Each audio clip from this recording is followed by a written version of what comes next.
Vocês têm noção do poder que a Igreja Católica tinha na Idade Média e Moderna?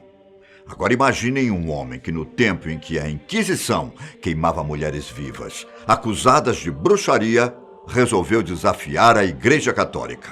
Bom, com certeza vocês devem ter estudado sobre a Reforma Protestante nas aulas de História, certo? Então, sem sombra de dúvidas, vocês se lembram do nome Martinho Lutero. Este vídeo, na verdade, é praticamente uma aula de história. E eu, Ivan Lima, conto para vocês como foi que Lutero conseguiu separar a Igreja Católica e criar uma nova religião. Mas antes de começarmos, que tal você se inscrever no nosso canal, hein? E ativar as notificações? Dia 10 de novembro de 1483, na Alemanha, nasce uma criança que mudaria o mundo. Filho de camponeses, o pai de Martinho se deu bem como minerador em 1484, o que fez a família se mudar de Eisleben para Mansfeld, onde a família passou a trabalhar com minérios. Mas como naquela época trabalhar com mineração era algo difícil e sofrido, o pai de Lutero decidiu que seu filho precisava ter uma vida melhor que a sua. E assim, aos 7 anos de idade, Martinho Lutero iniciou seus estudos. Com 14 anos, Martinho partiu para Magdeburgo para aprofundar ainda mais seus estudos. Em 1498, ele volta a Eisleben, onde passou a estudar gramática, metafísica, retórica e lógica. E foi em 1501 que ele finalmente entrou para a universidade. Você deve estar se perguntando, por que eu estou contando a história de Martinho Lutero, em vez de ir direto ao assunto, certo? Bom, espera. Na verdade, eu preciso chegar até uma parte da vida de Martinho, para vocês entenderem qual era a sua relação com Deus. Estava tudo encaminhado para Lutero finalmente se tornar um advogado, assim como sonhava seu pai. Mas em julho de 1505, um acontecimento mudou completamente o rumo da vida do alemão. E é aqui que eu pretendia chegar. Um dia, Martinho estava se escondendo de uma terrível tempestade. A chuva era tão forte, mas tão forte, que Martinho se viu em uma situação complicada, em que sua vida estava em risco. A primeira coisa que lhe veio à cabeça foi pedir ajuda divina. Então Martinho aclamou pelo nome de Santana, a padroeira dos mineiros. Ele gritou que, caso sua vida fosse salva, ele iria se tornar um monge. E, de fato, a vida de Martinho realmente foi salva, o que fez com que ele cumprisse sua promessa. Martinho Lutero, então, abandonou o objetivo de ser advogado e foi tentar se tornar um monge. A decisão, é claro, deixou sua família desapontada. Mas Martinho tinha uma dívida para pagar, o que, segundo alguns historiadores, isso não passa de balela. Na verdade, ele escolheu se tornar um monge por medo do inferno e da ira de Deus, pois ele achava que a vida em um mosteiro poderia ser a salvação. Independente do motivo, o fato é que ele realmente foi morar em um mosteiro. Seus primeiros anos de vida como monge foram um pouco entediantes. Ele não conseguia encontrar a iluminação religiosa que tanto esperava. Em vez disso, ele foi aconselhado a dedicar sua vida a Jesus Cristo, pois, alguma hora, ele encontraria as respostas que perseguia.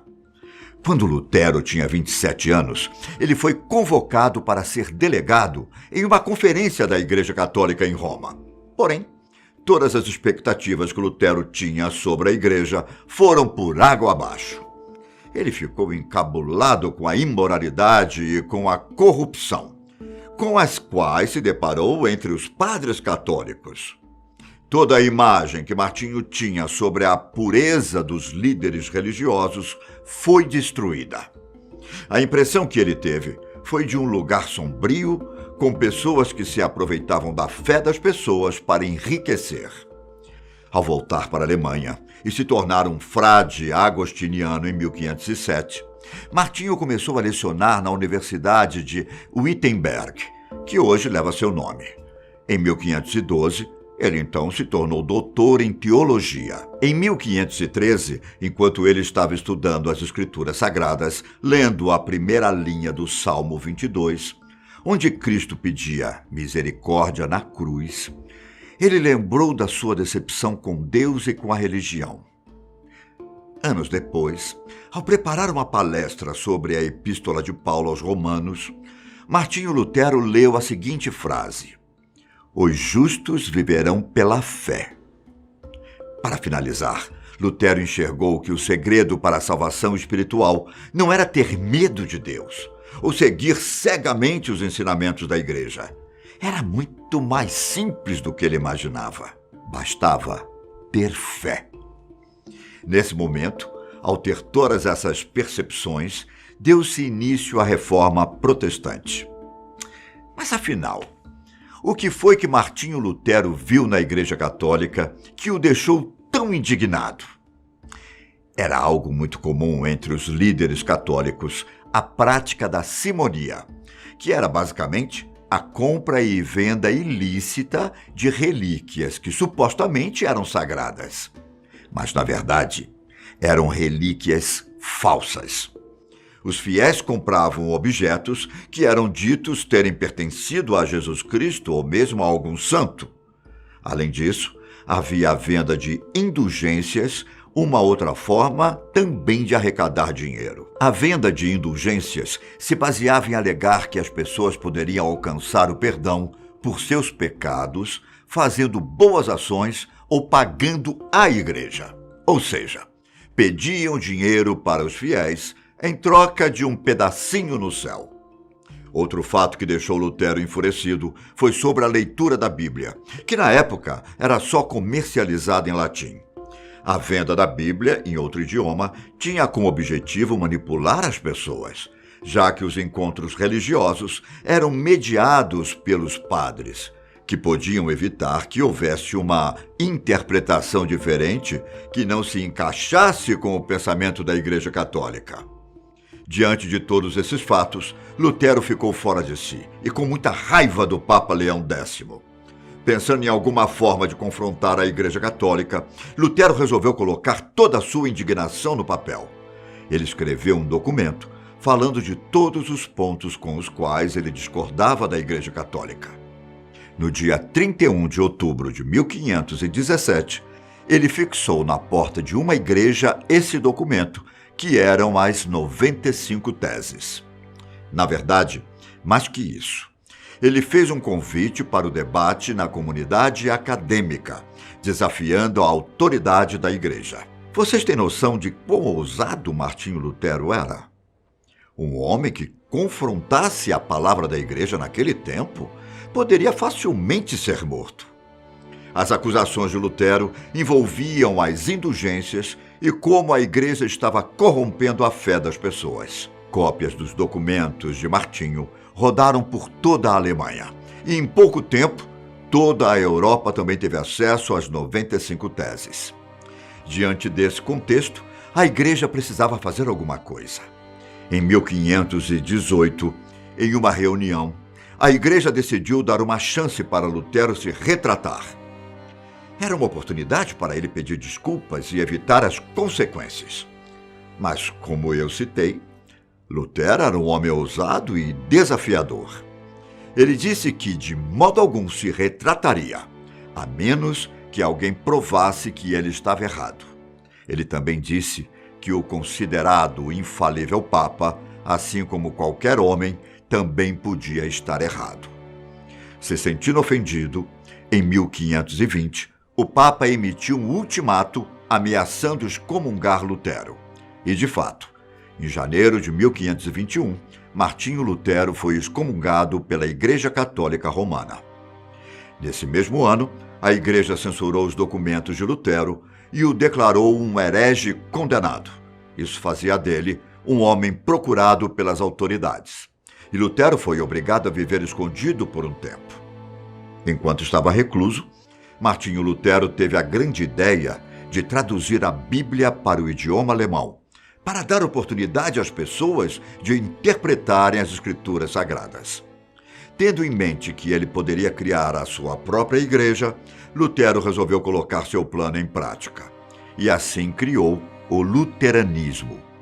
Logo no começo, ele conquistou muitos seguidores, incluindo muitos príncipes alemães. Conforme os anos foram se passando, a igreja luterana crescia cada vez mais. No começo, até que houve uma resistência católica, mas depois o Papa passou a ser mais tolerante. Em 1529, alguns líderes luteranos fizeram um protesto em apoio a Lutero, e foi exatamente isso que deu origem ao nome protestantes. É claro que, quando falamos de discordâncias religiosas, teremos guerras envolvidas. Houve guerras político-religiosas entre católicos e protestantes entre os anos de 1546 a 1555, terminando com o Tratado de Paz de Augsburgo. Com isso, foi reconhecido a legalidade do luteranismo como religião oficial de um território, cujo príncipe a adotasse como tal. O protestantismo se espalhou pela Suécia, Dinamarca, Noruega e Islândia. As atitudes de Lutero abalaram as estruturas do catolicismo e contribuíram para o nascimento de outras religiões. Mas, então podemos considerar que Martinho Lutero era um homem puro, justo, sem pecados, enfim, praticamente o paladino da liberdade religiosa? Pois bem, as coisas não são bem assim. Algumas das obras de Martinho Lutero continham um contexto extremamente ofensivo contra muitas vertentes da sociedade, principalmente contra os judeus e os muçulmanos. Em uma de suas obras, chamada Os Judeus e Suas Mentiras, é possível ver claramente os pensamentos antissemitas de Martinho. De todo modo, sua revolta contra a Igreja Católica foi muito importante para o surgimento de muitas religiões que temos hoje. Lutero morreu após um derrame em 18 de fevereiro de 1546, aos 62 anos. Bom, acho que a história de como Lutero dividiu a Igreja Católica é basicamente isso. Pode ser que eu tenha esquecido de mencionar algum detalhe, mas esse foi apenas um pequeno resumo. Se for o caso, deixe aqui embaixo algum detalhe importante ou sua sugestão de tema para os nossos vídeos. E já sabe, se gostou desse ensinamento histórico, então não esqueça de deixar sua curtida aqui embaixo. Por hoje, me despeço por aqui. Até mais. Tchau!